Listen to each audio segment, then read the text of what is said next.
if I may ask, gagana ba dito yung depensa na that's just how the president speaks? Hindi mo pwedeng i-take literally yung sinasabi ni president. Joker yan eh. Personality niya eh. Gagana ba dito yung ganung klase ng defense? Hindi naman kasi ito ang unang pagkakataon na may ganyang defense, not just in criminal cases but specifically in ICC cases, no.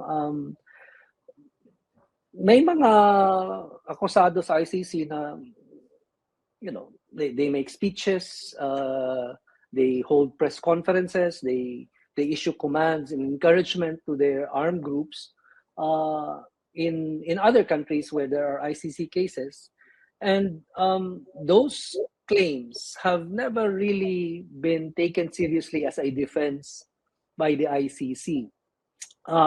May tinatawag na nexus, no? Yung connection between speech and action.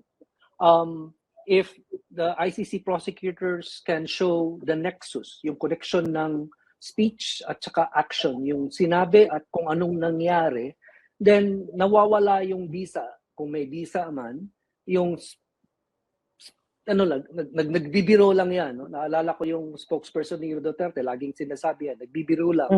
O si Kaufman kahapon, nananakot lang yan, no? Yung pananakot, yung pagbibiro, as they're not really strong defenses, no? Because these are public statements of an official, the highest official of the country, where killings took place. So, regardless of his intention, these statements are taken at face value for what they are. Si Kaufman na rin mismo nagsabi that Duterte is a man of his word.